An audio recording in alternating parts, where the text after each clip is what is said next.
8시 4분이라서 제가 지금 할 말은 많고 지금 뭘 하고 뭘 빼고 해야 되나 지금 그 생각하다가 더 급한 것 같아요. 마음이. 그렇다고 대충 하기는 싫고 어저께 제가 맨 마지막에 아수르, 그다음에 바벨론, 페르시아 그 식민 정책이 다르다 그랬잖아요. 그렇죠? 네, 성경을 급하지만 좀 찾아볼게요. 그러고요. 먼저 페르시아, 아시리아 식민 정책 열왕기하 17장에서 북왕국이 망합니다. 북왕국이 망할 때 열왕기하 17장 6절을 보시면 호세아 제9년에 아수르 왕이 사마리아를 점령하고 이스라엘 사람을 사로잡아 아수르로 끌어다가 고산 강가에 있는 할라와 하볼과 메대 사람의 여러 고을에 두었더라. 무슨 얘기냐면 사마리아를 정복하고 난 다음에 사마리아에 있는 사람들을 잡아다가 아수르가 지배하고 있는 여러 나라에 흩어서 다 보냈습니다. 그리고 흩은 그 나라에서 또 이 민족들을 잡아다가 아수르에 강제 이주시켰습니다. 쌍방향 이주 정책입니다. 의도는 뭘까요? 서로 언어가 달라요. 종교가 달라요. 문화가 달라요. 서로 섞이지 못하게 하는 겁니다. 그렇게 함으로 리더십을 형성할 수 있는 기회를 잘라버립니다. 그들이 통치하기에 편하게 하기 위해서 강제 이주 정책, 그것도 쌍방향으로. 그게 아시리아의 식민 통치 방식이었습니다. 두 번째는요, 열왕기하 24장을 보면은요, 바벨론의 식민 정책이 나옵니다. 24장을 보면 24장에 14절인데요. 그가 또 예루살렘의 모든 백성과 모든 지도자와 모든 용사 만명과 모든 장인과 대장장이를 사로잡아가며 비천한 자 외에 그 땅에 남은 자가 없었더라. 바벨론은 어떻게 했냐면 쓸모있는 사람만 바벨론으로 잡아갔습니다. 그리고 쓸모없다고 생각되는 사람만 본국에 남겨뒀습니다. 그러기에 바벨론에 의해서 유다가 망할 때 그때 포로로 잡혀가지 못한 사람들은 자존심 상했을 거예요. 왜 난 안 잡아가나 그랬을 겁니다. 넌 필요 없거든 그런 거예요. 그래서 바벨론은 일방향 강제 이주 정책입니다. 그래서 지도층들만 잡아갑니다. 그래서 바벨론 그발 강가에 특별한 유다 자치구를 만들어 놓고 지근거리에서 통치하는 거죠. 그러면 본국은 리더십 형성이 안 됩니다. 이게 바벨론의 식민 정책입니다. 마지막으로 페르시아 식민 정책입니다. 역대하 맨 마지막입니다. 역대하 36장을 보면요, 고레스 왕 칙령이 나옵니다. 거기 맨 마지막 절을 보시면 거기에 고레스 왕 칙령 역대하 36장 23절을 보시면 바사왕 고레스가 이같이 말하노라. 하늘의 신 야훼께서 세상 만국을 내게 주셨고 나에게 명령하여 유다 예루살렘에 성전을 건축하라 하셨나니 너희 중에 그의 백성 된 자는 다 올라갈지어다. 너희 하나님 야훼께서 함께 하시기를 원하노라 하였더라. 여기 보면 페르시아 정책은요, 관용 정책입니다. 그래서 바벨론 포로로 끌려와 있는 그 유다의 지도층들을 그들이 원함에 따라 그들을 본국으로 송환해 줍니다. 그리고 바벨론 사람들이 탈취해왔던 성전 기구들도 보내줍니다. 그들의 민원 사항도 들어줍니다. 민원이 뭐냐? 본국에 가서 예루살렘 성전 재건하는 겁니다. 그래, 하라. 뭐가 필요하니? 지원해줍니다. 관용 정책입니다. 고레스 왕의 정책이었죠? 근데 그럼 고레스 왕이 착해서 그런 거냐? 아닙니다. 제국들의 의도는 다 똑같아요. 그들이 지배하는 나라들이 봉기를 하지 않도록 그것을 아시리아는 인구를 섞어버리고 바벨로니아는 지도층들만 잡아간 거고, 페르시아의 정책은요, 그들이 원하는 바를 다 들어주되 두 가지는 끝까지 틀어지고 있습니다. 조세와 군복무입니다. 두 가지. 조세하고 국가의 페르시아 정부에 세금을 내고 그 다음에 페르시아 정부가 필요할 때 군인으로 징집할 수 있는 군 징집권과 조세권 두 가지만 하면 됩니다. 그들은 그 두 가지를 하기 위해서 바벨론 지역에서 걷든 본국에서 걷든 그것은 그들에게 큰 차이가 없어요. 그러기에 그들의 식민지로 있는 사람들이 편안하게 해주어야 자신들의 통치도 편안해지는 거죠. 의도는 똑같습니다.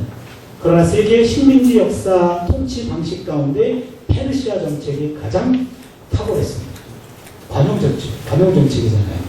그래서 이사야 예언자는 고레스 왕을 메시아라고까지 얘기했습니다. 왜냐하면 그들의 영원이었던 본국으로의 귀환을 허락해준 왕이었기 때문이에요.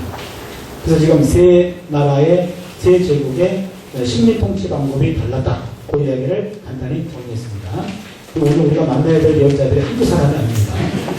원래 제대로 다 만나주려면 이사야, 예레미야, 에스겔, 소예언자 12번, 15명, 15명이니까 1인당 3분씩만 도 45분이에요.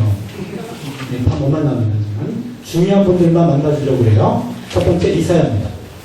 이사야는 예루살렘에서 활동했던 예언자입니다. 유명한 것은 이사야의 소명기사, 누가 우리를 위하여 걸고 그 내용이죠. 간단하게 하나 정리할게요. 여러분, 소명기사가 이사야 소명과 예레미야 소명이 달라요. 여러분, 예레미야 소명은 우리가 알고 있는 소명입니다. 첫째, 하나님 불러요. 두 번째, 거절합니다. 세 번째, 하나님이 설득합니다. 네 번째, 하나님이 약속해 주십니다. 간단합니다. 뭐라고 합니까? 가라. 두 번째, 못 가겠습니다. 세 번째, 너 죽을래? 그럽니다. 협박에 가까운 설득입니다. 그리고 너 혼자 가는 게 아니에요. 내가 함께 가는 거야. 이게 강압적 예레미야식 소명이고 강압적 소명입니다. 예레미야 1장 5절에서 10절까지 나와요.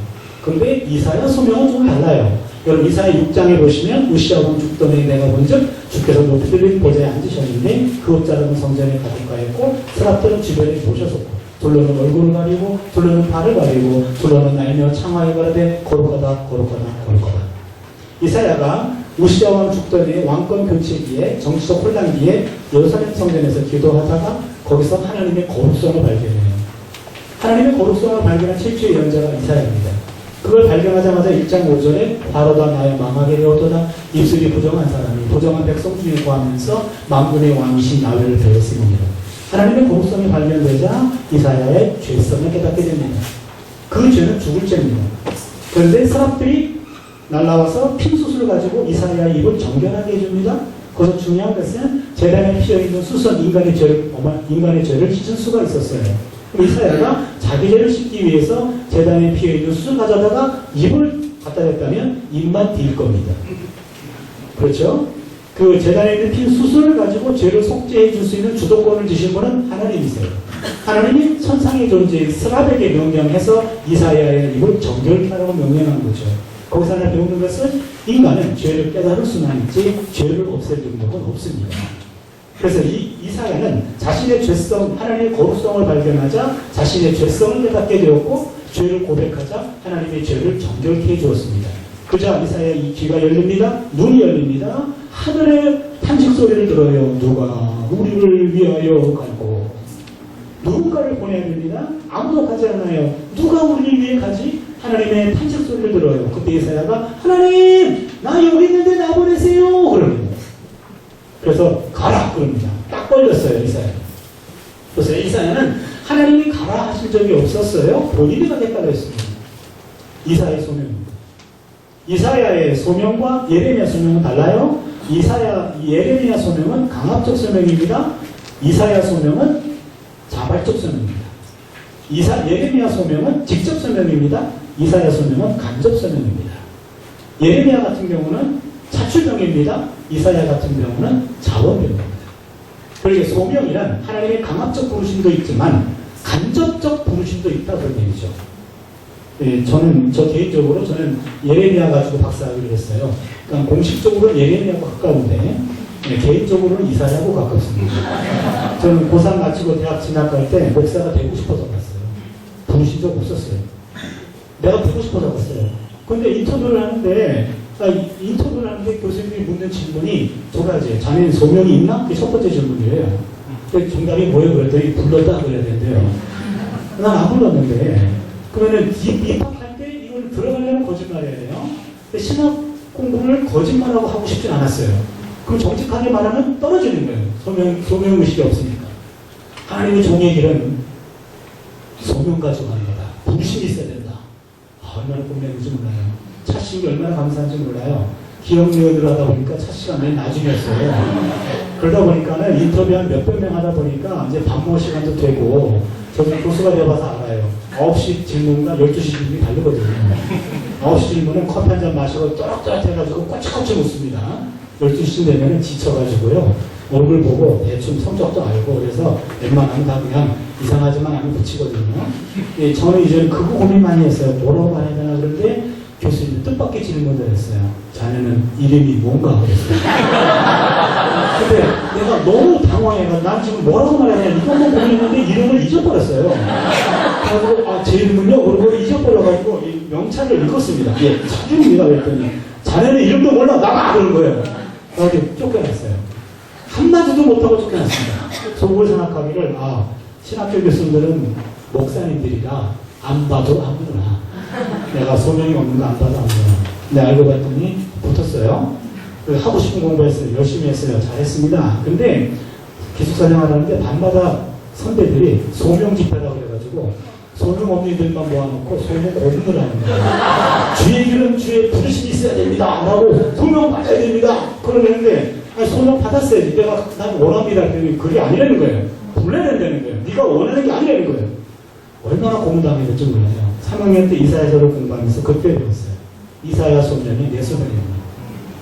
하나님의 일이 내가 하나님과의 만남도 있었고 하나님과의 어떤 그 뜨거운 만남도 있었고 방언도 했었고 여러 가지 은사들이 많이 있었거든요. 하고 싶은 마음은 하나님이 내게 주신 마음을 내가 깨닫고 내가 자원한 거죠.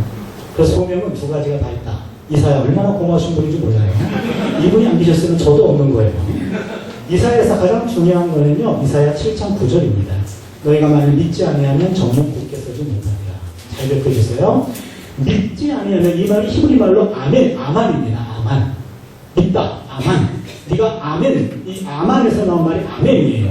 아멘 하지 못하면 아멘을 경험하지 못한다. 이사야는 신앙의 예언자입니다.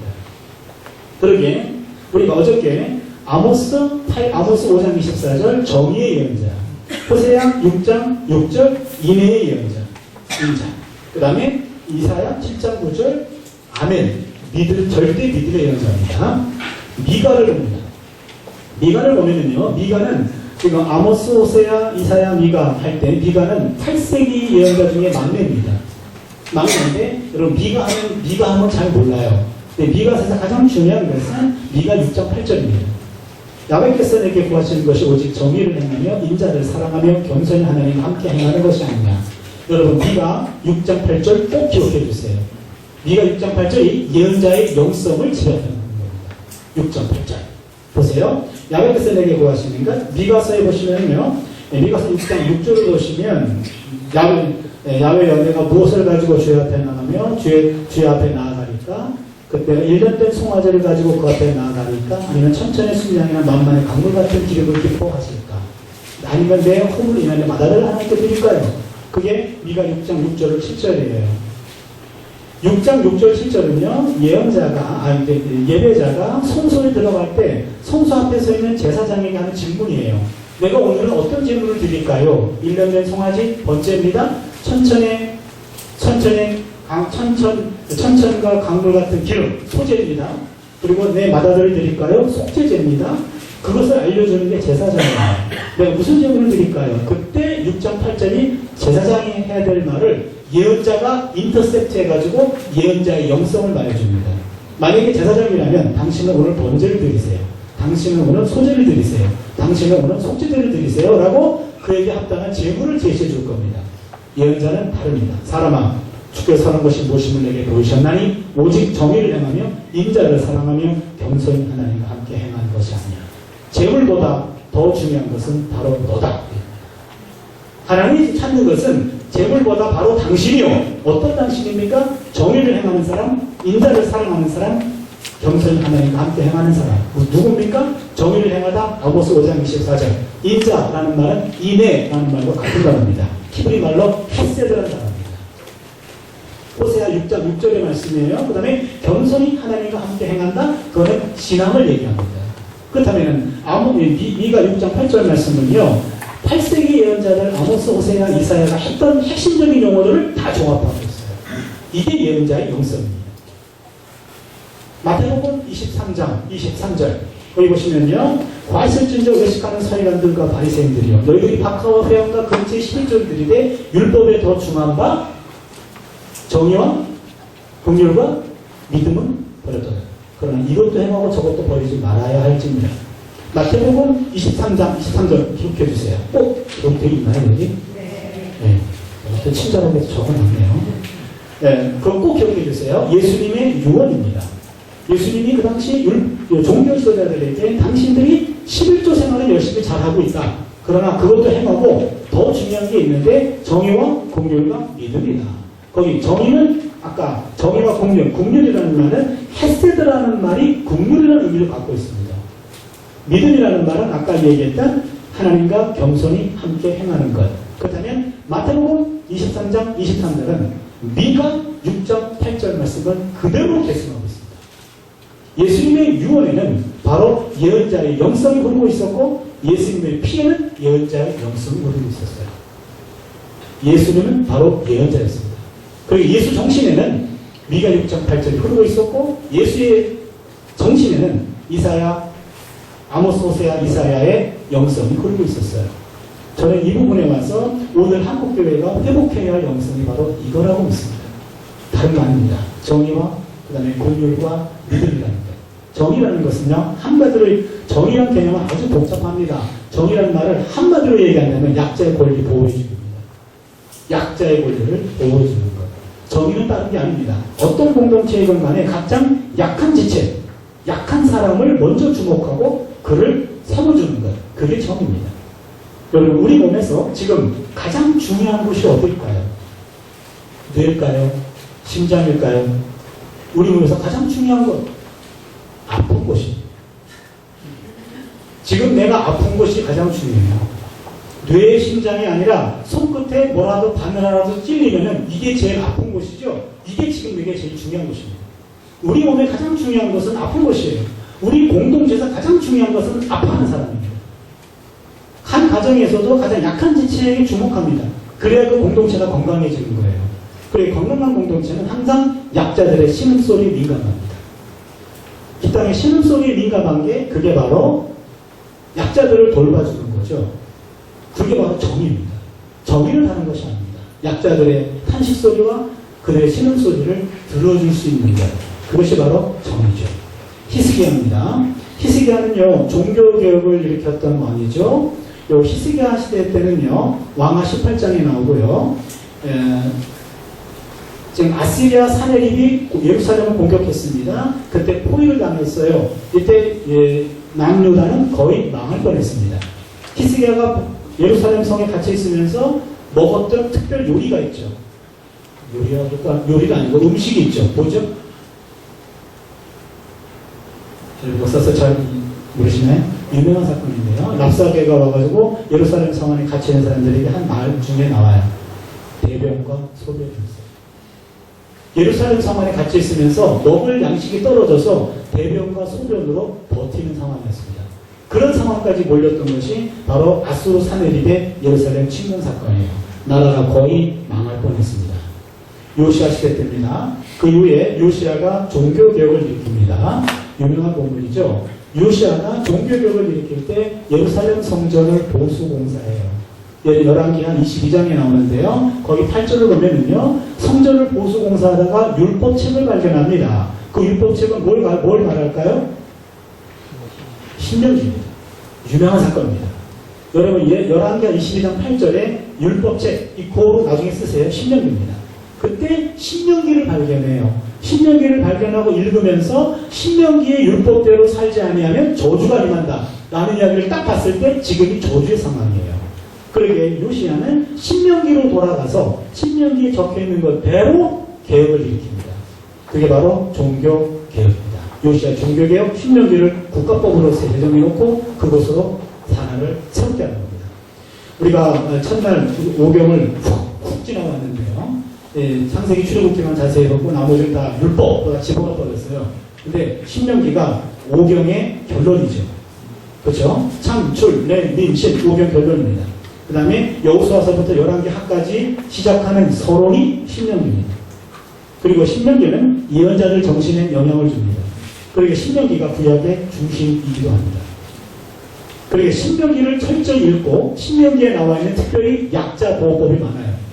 신명기의 약자 보호법, 그 다음에는 나눔의 정신, 여러 가지 말씀들이 많이 나오는데 신명기에 나와 있는 말씀들을 가지고 사회를 새롭게 하는 것. 그게 요시아의 종교개혁입니다. 예레미야를 보겠습니다. 예레미야 하면 여러분 뭘 생각하시나요? 예레미야의 눈물. 예, 눈물의 선지자인데요. 이제 우리가 예언자를 예레미야도 볼 거고, 그 다음에 에스겔, 그 다음에 몇 사람 볼 텐데요. 이거 하나는 좀 정리하고 넘어가야 될 것 같아요. 여러분, 예언자는 뭐 하는 사람인가요? 예언하는 사람이에요? 하나님과 이스라엘 백성 중간에 껴있는 사람이 예언자입니다. 예언자는요, 이스라엘 백성이 예언자에게 와서 기도 부탁합니다. 그러면 예언자는 하나님께 대신 기도해 줍니다. 하나님이 응답하십니다. 그러면 그 사람에게 알려줍니다. 그러게 예언자의 1차적인 사명, 그건 뭐냐면 하나님께 중보하는 겁니다. 중보자입니다. 기도를 대신 해주는 겁니다. 그리고 하나님이 그 사람에게 응답했을 때 그거를 전해주는 메신저입니다. 우리는 지금까지 예언자 하면은 메신저로만 알고 있습니다. 그러나 예언자는 원래 중보자입니다. 원래 기도하는 사람입니다. 성경에 최초로 예언자라고 분류받은 사람이 누구인지 아십니까? 최초의 예언자라고 불리운 사람. 예, 아브라함. 창세기 20장 7절입니다. 아브라함이 자기 아내를 2번이나 누이로 속이잖아요. 그때 아비멜렉 왕이 사라를 범하러 왔을 때 꿈에 나타나서 막습니다. 그때 하나님이 그 아비멜렉에게 뭐라고 얘기했냐면 아브라함은 선지자다. 그가 기도한 즉 네가 살려는 거야. 그러니까 아브라함이 선지자예요. 예언자입니다. 왜 그렇습니까? 중보하는 자이기 때문에 그래요. 여러분, 예언자는 먼저 중보하는 사람입니다. 기도하는 사람이에요. 누군가를 위해서 특별히 기도하고 하나님이 그 사람에게 말씀을 주었을 때 그 말씀을 전달해 주는 게 예언자입니다. 그러게 우리가 예언을 이야기할 때 과거에는 이 글자가 아니고요. 과거에는 많이 급하니까 글자가 안 써지네요.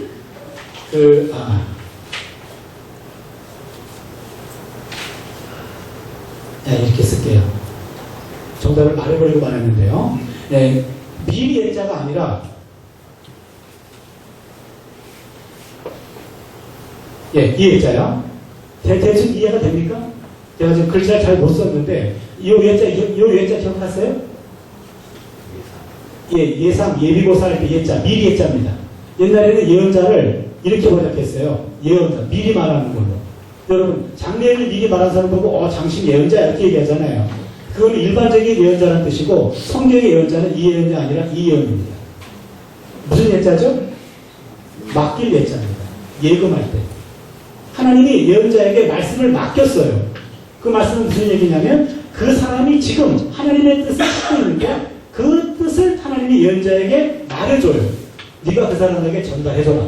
그래서 말씀을 맡은 사람, 말씀 맡은 사람, 그게 예언자입니다. 그리고 예언자 입에는 그 사람을 향한 하나님의 말씀이 있는 거예요. 그 말씀을 전달해주는 메신저입니다. 이게 예언자입니다.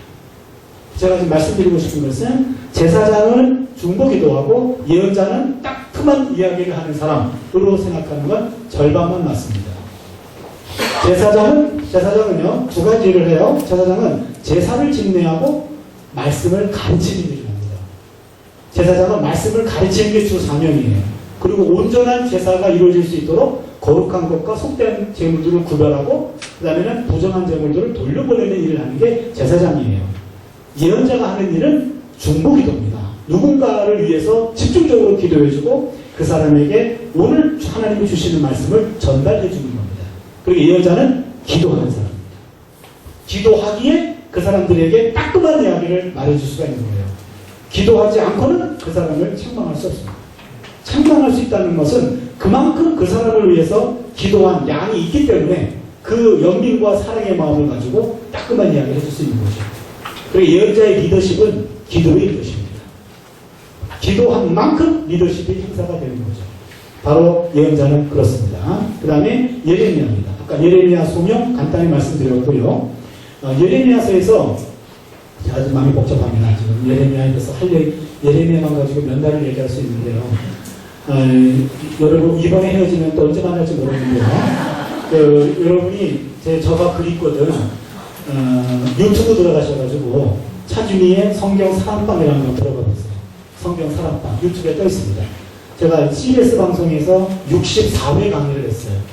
그래서 5경부터 역사서까지 30분짜리를 계속해서 강의한 게 있는데 그걸 좀 참조하시고요.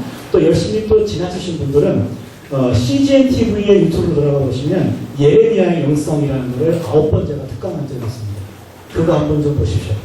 예, 그 중에서 지금 하나만 맛배기로 얘기를 하겠습니다. 예레미야의 성전 설교. 아주 유명합니다. 예레미야 성전 설교는 예레미야는 609년에 한 설교입니다. 609년에 예루살렘 성전에서 설교 한 번 하고 인생 끝장 났습니다. 이 설교 때문에. 왜 그런지 아세요? 예루살렘 성전이 망한다고 얘기했어요. 그러니 그런 폭탄 선언은 그것도 어디서? 예루살렘 성전에서. 누구한테? 예루살렘 성전으로 몰려드는 신앙인들을 향해서 예루살렘은 망합니다. 그렇게 얘기했어요. 예레미야 그 설교하고 죽을 뻔했어요. 예레미야 26장의 설교 이후에 반응이 나옵니다. 예레미야는 성전 모독죄로 죽을 뻔했습니다. 그때 예레미야 예루살렘 성전이 망한다라고만 설교한 게 아니었어요. 한번 볼까요, 여러분? 예레미야 7장입니다. 예레미야 7장을 보시면은요,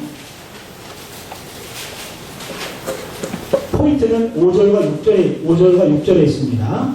너희가 만일 길과 행위를 참으로 바르게 하며, 두 번째, 이웃들 사이에 정의를 행하며, 세 번째, 이방인과 고아와 과부를 압제하지 아니하며, 무죄한 자의 피를 이곳에 흘리지 아니하며, 네 번째, 다른 신들을 따라 화를 자초하지 아니하면 내가 너희를 이곳에 살게 하리니 곧 너희 조상에게 영원 무궁토록 준 땅이니라. 여기 보시면 예레미야는 성전 설교에서 예레미야가 망합니다. 그것만 설교한 것이 아니라 그 패망을 피할 길이 있습니다. 그 길을 얘기했어요. 그것이 네 가지입니다. 길과 행위를 바르게 하라. 바로 이것은 우리의 윤리적인 삶을 얘기합니다. 도덕적 삶. 두 번째, 이웃들 사이에 정의를 행하라. 정의의 삶. 세 번째는 이방인과 고아와 과부를 압제하지 않는 그들을 도와주라. 구제의 삶입니다.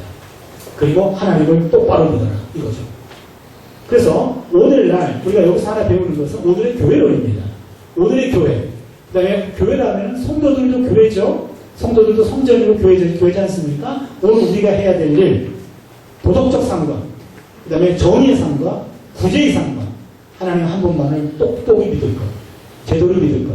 요 네 가지가 서야 그 성전을 망하지 않는다. 이게 예레미야는 여기에 포인트를 둔 겁니다. 망한다라는 것이 아니라 살아야 된다. 그 예레미야 성전 설교 그거 하나 기억하고요. 그 다음에 예레미야의 탐언이 아주 유명합니다. 여러분 예레미야서는요. 예레미야 눈물의 연자라 그러잖아요. 그렇죠?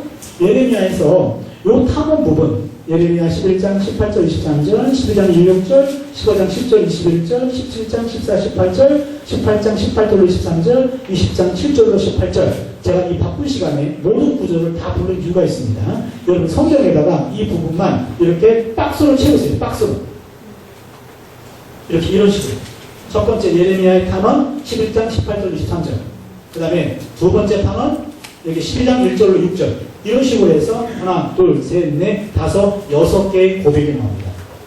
예레미야의 고백은 다른 예언서에 없는 독특한 현상입니다. 예레미야는 하나님 앞에 와가지고요 할 말 못할 말 다 했습니다. 제가 생각하기에는요 볼 수밖에 없었던 것 같아요. 왜냐하면 여러분 예레미야 결혼했나요? 안 했나요? 남의 가족사는 관심 없나요? 했나요? 안 했나요? 몰라요? 정말 관심이 없군요. 예레미야 결혼 못했어요. 하나님이 금지시켰습니다. 예레미야 16장에 나와요. 너는 아내를 두지 말지니라 자녀도 갖지 말지니라. 이거 굉장한 일입니다. 그 당시에 독신이라는 표현도 없어요. 당연히 결혼을 해야 됩니다. 근데 결혼 금지시켰어요. 그 다음에 자녀 없게 했습니다. 여러분 아내가 없다, 자녀가 없다. 첫 번째 아내가 없다. 어떤 의미가 있나요? 아내가 없다. 남편들 아내가 없어요. 어떤 의미입니까? 어떤 분은 자유 그러시던데 정신나간 발음은 꿈에서도 안 돼요. 아내가 없다라는 말은요 그것은 독일말로 트로스트 로즈 히카이트라고 그러는데 트로스트 로즈 히카이트 즐거움 상식입니다. 위안 기본적인 즐거움과 위안과 위로의 상식. 그 다음에 자녀가 없다. 어떤 의미입니까? 미래가 없다. 희망이 없다는 거예요. 희망 부재. 그러니까 아내가 없는 것은 인간이 기본적으로 누려야 할 기본적인 위로와 위안과 기쁨, 즐거움의 상실. 그 다음에 자녀가 없다, 미래 상실입니다. 하나님은 예레미야를 결혼을 금지시키고 자녀를 금지시키고로 말미암아 곧 패망할 유다의 미래를 미리 보여준 겁니다. 유다 나라가 곧 망한다. 그러기에 개인적인 위로와 위안과 평화도 사라지며 미래에 대한 희망도 사라진다. 예레미야의 삶을 통해서 메시지를 던진 겁니다. 그것 때문에 예레미야는 결혼을 금지하죠. 그러기에 예레미야는 성전 설교를 통해서 국가적으로 진행수배자가 됩니다. 그 다음에는 친척들도 그를 오해합니다. 가족도 이해하지 못합니다. 아나돗 지역에 있는 아나돗은 예레미야 고향입니다. 아나돗에 있는 예레미야 친구들도 예레미야 11장에 보면은 예레미야를 죽이려고 합니다. 고향 친구들도 죽이려고 해요.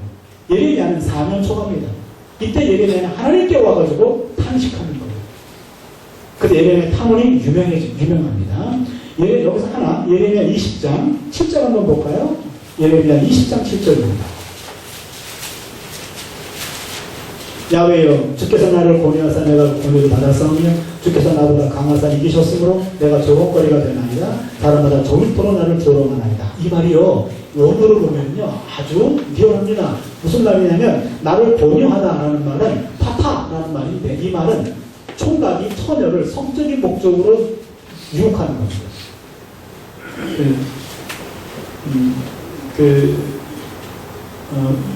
유혹하다, 꼬드기다, 다른 단어가 있는데, 술이다. 술이다.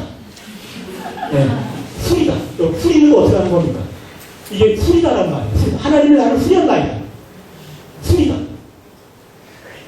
어떻게 하는 거죠? 술이는 거? 예? 도시못 차리게 이렇게 하는 거예요? 저는 술을 본 적이 없어서 잘 모르겠는데요. 이 술이다라는 말이 남성이 총각이 처녀를, 그러니까 남자가 여성을 성적으로 유혹해가지고 덮치는 게 이게 술이다. 그러니까 처녀인 나를 하나님이 나를 유혹했습니다. 그 다음에 나보다 강하사 이기셨으므로 이거는 이게 성폭행이에요. 하나님이 나를 유혹하더니 나를 덮쳤나이다. 고로 내 처녀성을 상실했고 하나님에게 내가 꼬임에 넘어갔다고 말해요. 그러니까 예레미야 1장에서 나오는, 아까 우리가 소명에 잠깐 얘기했잖아요. 1장 5절에 내가 너를 복중에 듣기 전에 내가 너를 낳고 내가 너를 태중에서 구별하여 세웠나니 너는 열방의 선지자가 될지니라. 예레미야가 듣고 나는 아이가 말할 줄 알지 못한 아이다. 그랬더니 5절, 6절, 7절에 너는 아이를 하지 말고 내가 너를 누구에게 보내는지 너를 가면 내가 내게 말하는 말씀을 전할지니라. 그리고는 5, 6, 7, 8절에 너는 그들로 두려워하지 말라. 내가 너와 함께 하리라. 그 말에 속았어요. 함께 하겠다는 말에 속았습니다. 그 다음에 9절에 내 말을 내 입에 두었노라. 하나님 말씀을 두었다 그랬어요. 그 주어진 말씀이 여기 보니까는 아까 말했죠. 8절에 내가 말할 때마다 파멸과 멸망을 선포하오니 야훼의 말씀으로 말하면 내가 종일토록 치욕과 모욕거리가 됩니다. 내가 다시는 야훼를 선포하지 아니하며 그의 이름으로 말하지 아니하리라면 나의 마음이 불붙는 것 같아서 골수의 상무증이 답답하여 견딜 수 없나이다. 이게 웬일입니까? 하면은 조롱거리가 되고 매맞아 죽고, 입을 닫아버리면 속이 타가지고 타 죽어요.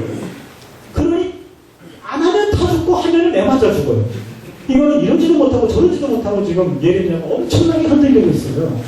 그러다가요, 여러분 여기 14절에 보세요. 내 생일에 저주를 받았더면 나의 어머니가 나를 낳던 날이 복이 없었다면 내가 왜 태어나가지고 이런 꼴을 보는고. 마지막에 18절에 어찌하여 내가 태에서 나와서 고생과 슬픔을 보며 나의 날을 수욕으로 나의 날을 부끄러움으로 보내는 거.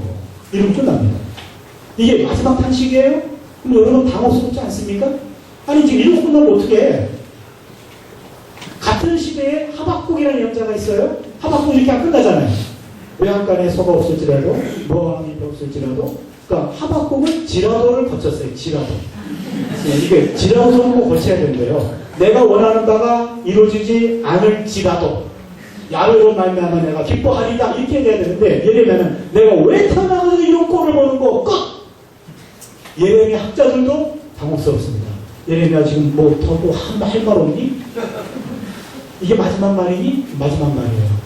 당혹스러운데 제가 이거를 고민하면서 여기서 예레미야에게 배우는 영성은 흔들림의 영성입니다. 흔들립니다. 내가 지금 이 길을 제대로 가고 있는가? 라고 흔들리고 있어요. 막 흔들립니다. 내가 왜 태어나가지고 이 땅 길을 가는가? 흔들립니다. 근데 여러분, 흔들리는 신앙이 건강한 형성입니다. 전 나침판 얘기를 많이 합니다. 여러분, 나침판은요, 항상 북쪽을 향해가지고 떨어요. 항상 떨어요, 얘는. 그쵸? 근데 어느 순간 이쪽은 확실히 북쪽이요. 하고 확신하고 떠는 걸 멈추는 순간 이 나침판은 고장난 겁니다. 이 나침판은 항상 이쪽이 북쪽인 것 같아. 그런 것 같아. 이런 식으로 흔들릴 때, 이때 북쪽이에요. 이쪽은 북쪽입니다! 버려야 돼요. 내가 지금 제대로 가고 있는가라고 흔들림이 있을 때 그게 건강한 상태예요. 우리 집에 딸이 둘이 있는데 늘 우리 애들 앞에 야, 이 정도 아빠 있으면 나오라 그래. 내가 우리 아빠보다 니네 아빠가 더 훌륭하거든. 내가 야, 너 같은 아빠 만났으면 내가 더 훌륭했을 거다. 라고 속으로만 잠깐 생각할 때가 있어요. 근데 나 같은 아빠 있으면 나오라 그래. 그때부터 난 나쁜 아빠예요. 나는 완벽한 아빠고 네가 문제가 돼요. 근데 열심히 하려고 하지만 난 정말 제대로 된 아빠인가. 더 좋은 아빠가 되고 싶은데 내가 제대로 가고 있는가. 흔들릴 때 그때는 건강한 아빠입니다. 하나님에 대한 믿음도 마찬가지예요.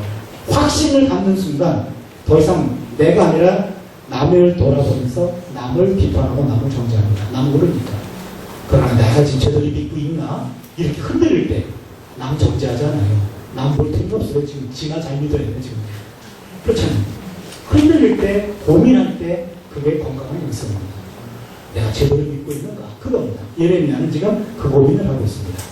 그 다음에 예레미야 애가는 내일 보겠습니다. 내일 우리가 시가서 공부할 때 그때 보도록 하고요. 그 다음에 에스겔은요. 에스겔 예언자는 바벨론 포로로 끌려갔어요. 끌려가서 이제는 나라가 망했습니다. 나라가 망해서요. 에스겔도 지금 볼 게 많은데 지금 하나만 하죠. 37장에 보시면요. 마른 뼈 환상입니다. 인자야 이 뼈들이 눈이 살겠느냐? 마른 뼈 같은 환상. 완전히 말라붙었습니다. 근데 뼈들이 연하고 그 위에 뭐가 붙죠? 또 모르시네. 예, 뼈들이 마른 뼈 환상에서 뼈들이 서로 연락하고 그 위에 힘줄, 그 위에 살, 가죽이 있어요. 살을 넣고 살이 있고 그 위에 가죽이 있어요. 보통 사람이라면 뼈들이 붙고 살이 붙고 가죽만 얘기합니다. 그런데 에스겔은 뼈들이 연락하고 뼈와 뼈를 연결해주는 힘줄이 있는 것을 알아요. 그 다음에 살이 있고 가죽이 있어요. 에스겔은 원래 제사장이었습니다. 본국에 있었으면 에스겔 1장에 30세가 되었을 때 30년, 그건 에스겔 나이입니다. 30세가 되면은 제사장으로 공개적으로 일을 할 나이입니다. 25세에 끌려갔어요. 30세가 되었을 때 에스겔은 제사장이 아니라 예언자로 부름받습니다. 그때 환상을 봤어요. 환상도 그의 직업이 반영됩니다. 제사장은 동물의 각을 떠봤기 때문에 살 밑에, 가죽 밑에 살이 있고 뼈끼를 연결해주는 힘줄이 있는 걸 많이 봤단 말이에요. 자기 직업이 드러나는 거죠. 그래서 4가지 관계를 얘기하는 겁니다. 아무튼 그걸 통해서 에스겔의 환상을 통하여 마른 뼈들이 일어나는 꿈을 봅니다. 근데 살뼈들이 연락하고 힘줄이 붙고 살이 붙고 가죽이 붙었으면 움직이잖아요. 뭐가 들어가야 되죠? 생기. 그게 루아, 성령입니다. 하나님의 영이 들어가야 그 마른 뼈들이 살아있는 군대가 되는 겁니다. 그래서 에스겔은 성령의 예언자라고도 부릅니다. 하나님의 영이 있어요. 바벨론 포로로 끌려간 사람들에게 힘을 주는 것은 하나님의 영입니다. 그러니까 하나님의 영이 다시 작동하기 시작해요. 하나님의 영은요, 바벨론 포로로 끌려갔을 때 다시 재활동합니다. 강력하게 활동하는 거죠. 그래서 마른 뼈 환상에서 핵심은 생기입니다. 하나님의 영이 들어가야 그들이 회복이 되죠. 이사야 40장에서 55장은요, 이것은 이사야가 예언한 것입니다만 주전 550년에서 540년이라고 하는 바벨론 포로로 끌려가 있는 사람들에게 관한 내용입니다. 그래서 여러분들 예언서를 보면은요, 다들 지금 막 침방하고 죽이겠다 그러고 포로로 끌고 가겠다 그러고 갈거리로 끌고 간다 그러고 온통 심판문이에요. 그러게 예언서를 읽고 은혜 받는 분은 별로 없어요. 내 인생 자체가 심판인데 왜 내가 예언서를 읽고 또 심판받냔 말이에요. 그래서 예언서를 은혜를 못 받는데 구약 성경에서 가장 많이 설교되는 부분이 어디인지 아십니까? 네 권이에요. 네 권. 창세기, 출애굽기, 시편, 이사야입니다. 근데 이사야서에서 가장 많이 설명되는 부분이 어딘지 아세요? 제가 한번 논문 쓰느라고 연구해 본 적이 있어요. 다 조사해 본 적이 있는데 가장 많이 나오는 게 이사야 40장에서 55장이에요. 왜 그런가 그랬더니 40장 55장은 바벨론 포로로 끌려간 사람들에게 준 메시지예요. 이미 포로 끌려가가지고 수십 년 동안 포로로 있었어요. 이미 그들은 지쳤습니다. 그들에게 너희들은 망할 것이다. 또 망할 게 뭐가 있어? 이미 망했는데 그들에게 구원, 희망과 위로의 메시지를 주는 게 이사야 40장에서 55장이에요. 그래서 여러분들 예언서를 읽고 의뢰받고 싶다, 위로받고 싶다, 이사야 40장에서 55장 어디나 펴십시오. 다 위로의 메시지입니다. 잘못 펴가지고 56장을 폈다, 또 심판입니다. 그래서 40장, 55장 기억해 주세요. 그리고 이사야서에만 있는 독특한 노래, 야훼의 종의 노래입니다. 42장 1사절, 49장 1, 6절, 그 다음에 50장 4, 9절, 52장 13절로 53장 12절. 여기도 박스. 4박스입니다. 4박스. 우리가 신앙생활 하다가 지치고 힘들 때 예레미야의 탄원을 읽어보세요. 탄원만 읽어보세요. 6개. 그리고 하나님의 종으로서 내가 어떤 삶을 살아야 되는가? 이사야 42장부터 53장까지의 내용을 읽어보세요. 하나님의 종이 걸어가야 할 길을 여기서 우리가 지도받을 수 있습니다. 예, 그 다음에 포로기 이후로 넘어가겠습니다. 여기서 하나는 봐야 되겠네요. 야훼의 종의 노래에서 50장 볼까요? 이사야 50장.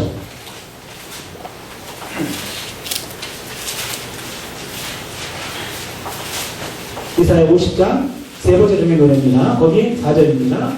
주 야훼께서 학자들의 혀를 내게 주사 나로 곤고한 자를 말로 어떻게 도와줄 줄 알게 하시고 아침마다 깨우치시되 나의 길을 깨우치사 학자들 같이 알아듣게 하시도다. 이게 지금 세 번째 하나님의 종의 노래거든요. 여기 학자라는 말은요, 여러분 이 학자는 저 같은 교수, 뭐 학자 이게 아닙니다. 이 단어가 이게 원래 학생이에요. 학생. 제자입니다. 학생. 여기 나오는 히브리말 림무드라고 하는 단어는 이거는 공부하는 사람이에요. 여러분 공부하는 사람 안에는 학자도 있지만 학생도 있죠. 그렇죠? 그래서 이 똑같은 단어가 이사야 8장 16절에도 나와요. 근데 이사야 8장 16절에서는요 제자라고 번역했어요. 그럼 여기 제자로 번역해야 됩니다. 그러니까 공부하는 사람이에요. 그러니까 하나님의 종은 공부하는 사람이에요. 어떤 공부합니까? 하나님의 말씀을 늘 들으려고 공부하는 사람입니다. 바로 이겁니다. 여기서는요, 하나님의 종은 제자의 길을 걸어가는 사람이에요. 제자입니다. 여러분, 예수님의 주변에는 무리 신자가 있었고, 제자 신자가 있었어요. 마테테스입니다. 마테테스. 제자입니다. 예수를 따라다니는 그냥 먼 발치에서 이렇게 그냥 구경하고 듣기만 하는 무리 신자가 있었고, 그 다음에 측근에서 예수의 제자가 돼가지고 측근에서 예수님에게 늘 기울이는 그런 소수의 제자가 있었어요. 그러면 예수를 따라다니는 우리라고 한다면 그냥 무리 중에 하나가 아니라 측근인 제자가 돼야 되지 않을까요? 아마 적어도 이런 평일 이 시간에 와가지고 말씀을 이렇게 듣는 분들은 적어도 무리 신자는 아닌 것 같아요. 제자 신자입니다. 무리 신자들이 무리를 일으키거든요. 이 제자 신자들은 무리를 수습해요. 여러분 교회 일이 생겼을 때 무리 신자들은 일을 크게 벌립니다. 내가 그럴 줄 알았어. 그리고 불평하고 불만해요. 그러나 제자 신자들은요 무리를 수습합니다. 그 문제를 확대시키는 것이 아니라 어떻게 해결할 것인가 그거를 고민해요. 덮으려고 하고 수습하려고 그래요. 그러나 무리 신자들은 늘 무리를 일으킵니다. 그 무리 신자도 신자예요. 그러나 어떤 신자가 되겠느냐? 측근 제자들은 뭐 하는 사람이냐? 말씀을 늘 공부하는 사람이에요. 어떻게 합니까? 날마다 깨우칩니다. 아침마다 깨우치시는 거예요, 여러분. 이게 과거에 만났던 예수님 가지고 평생 울고먹는 사람이 있어요.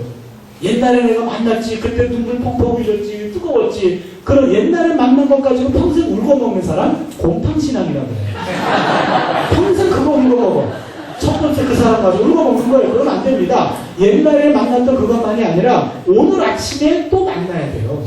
아침마다 깨우치는 거예요. 하나님 말씀으로. 신선한 그 말씀을 받아서 그 말씀을 가지고 뭘 합니까? 항상 내 주변에 있는 공고한 사람들을 말로 도와주는 거예요. 위로사입니다. 위로사. 제자들은 새롭게 하나님의 말씀을 받아서 내 주변에 있는 사람들을 위로하고 그들의 이야기를 들어주며 그들을 돌보는 역할을 하는 사람, 그게 바로 하나님의 종입니다. 여기 하나님의 종행거래 1, 2, 3, 4가 나오는데 세 번째가 바로 제자의 길을 걸어가자. 우리가 이왕 예수 믿는 거 말씀 제대로 배워서 제자가 되자라는 말씀입니다. 그 다음에 포로 귀환했습니다. 고레스가 칙령을 내렸어요. 에스라 6장 3절로 5절에 보면은요, 내용 본문 여러분 성경 보시면 아시죠? 그 에스라 때 와가지고 칙령을 받아서 성전을 지으려고 했는데 그때 포로에서 귀환한 사람들과 그 땅에 남아있던 사람들 간에 알력이 생기잖아요. 또 기억 못하네요. 제발 좀 기억해 주세요. 에스라 6장입니다. 그래서 성전 건축이 중단되잖아요. 중단되고 나서 그게 538년에 귀환했다가 520년까지 중단돼요. 18년 동안. 그때 하나님이 어떤 선지자에게 말씀이 임해가지고 성전을 지어라 라는 메시지를 던져요. 그래서 너는 뒷산에 올라가서 나무를 베어다가 성전을 지어라, 이런 예언을 한 사람 누굽니까? 학개입니다. 그게 학개 스가랴가 나옵니다. 성전 재건에 대해서 독려했고, 여러분 모든 예언자들이 다 백성들이 거부에 부닥쳤지만 학개 스가랴는 성공했습니다. 성전을 지어라, 그 말에 하나님의 영이 임해가지고 그들이 성전을 지어요. 515년에 그것을 봉헌합니다. 바로 그 사건입니다. 그 다음에 에스라 니에미야. 에스라 같은 경우는요, 에스라 7장 그 이후입니다. 458절입니다. 에스라 7장 10절에서 나와 있는 본문을 저는 가장 제가 좋아하는데요. 여러분 에스라 7장 10절 꼭 기억해 주세요. 에스라는 야훼의 말씀을 공부하고 연구하고 준행하며 가르치기에 힘썼다. 이 세 가지입니다. 연구하고 준행하고 가르치기에 힘썼다. 세 가지. 공부했어요? 많은 사람들은 공부했잖아요. 그럼 바로 가르치려고 그래요. 남에게 말하려고 그럽니다. 그런데 중간에 빠진 게 있어요. 준행입니다. 깨달은 말씀을 내가 먼저 실천하고 내 몸으로 경험된 바를 티칭하는 거예요. 여러분 티칭도 가르침도 똑같은 말도 누가 하느냐에 따라 달라요. 그렇죠? 그 사람은 그 말씀대로 살려고 노력해. 그럼 그 사람이 하는 말은 권위가 있어요. 근데 저 사람은 말만 해. 그 사람은 삶이 없어. 누구나 알아. 그러면 어떤 가르침을 해도 파괴할 게 없습니다. 청중은 전하는 사람의 입만 보는 것이 아니라 그 사람의 삶을 함께 봅니다. 그리고 에스라의 말이 영향력을 끼쳤던 것은 그에게는 삶이 있었어요. 연구하고 준행한 바를 가르쳤습니다. 그래서 에스라는 학자 겸 제사장이잖아요. 제가 신학교 1학년 때 이 에스라 이 얘기를 보고 저는 에스라 같은 사람이 되야겠다 라는 꿈을 꾸었습니다. 학자 같은 목회자. 그리고 우리 학생들한테는 목회자 같은 학자가 되라. 저는 헷갈리겠네요. 목회자 같은 학자. 그 다음에는 목회자는 학자 같은 목회자. 다시 말씀드리면 영성과 지성을 겸비한 사람이 되라. 여러분도 마찬가지입니다. 영성과 지성이 겸비돼야 되죠. 물론 여기에 그것만 가지고 안 되고 또 하나 인성이 필요합니다. 인품이 되어야 됩니다. 성품이 더 우선이고 많다. 성품이 있고 지성과 인성을 겸비한 사람, 그런 사람이 균형 잡힌 사람이 되겠죠. 니에미야입니다. 니에미야 8장에 보면은요, 수문학광장에서 말씀 사경을 합니다. 여러분 기억나십니까? 수문학광장 워터게이트입니다. 이것이 성경에 나오는 워터게이트 사건이에요. 미국에서는 워터게이트 때 닉슨이 물러났는데 니에미야에서는요, 워터게이트 사건에서 말씀 붕괴가 일어납니다. 거기서 중요한 것은요, 제단이 아니라 강단에서 합니다. 성전이 아니라 성전 바깥에서 합니다. 이게 종교사적으로 큰 변화입니다. 이제 하나님을 만날 때 희생제사가 아니라 말씀제사로 바뀌어요. 제단이 아니라 강단으로 바뀝니다. 말씀을 풀어줍니다. 거기 에스라 느헤미야 8장에 보면 말씀을 풀어줬을 때 사람들이 못 알아들어요. 왜냐하면 성경은 히브리어고 그들은 히브리어를 잊어버렸습니다. 그들의 공용어가 아람어였어요. 그러니 아람어를 레위인들이 구석구석에서 그 말을 풀어줬어요. 에스라가 성경을 읽어요. 그러면은 레위인들이 그 말을 아람어로 번역해 줍니다. 그럼 그 얘기를 듣는 사람들이 통해하며 자복하는 역사가 일어났어요. 말씀 사경입니다. 다른 거 아니에요. 말씀을 풀어주는 거죠. 저는 오늘날 한국교회가 이 말씀 사경의 전통이 되살아났으면 좋겠어요. 우리도 지금 말씀 사경이 비슷하게 하는 거예요. 우리 지금 1시간 55분짜리 지금 계속 하고 있는데요. 이거를 그냥 몇 시간씩 해가지고 성경을 띄는 거예요. 그래서 예, 더 얘기 안 할게요. 지금 53 나와가지고 그만할게요. 그 다음에 말라기는요.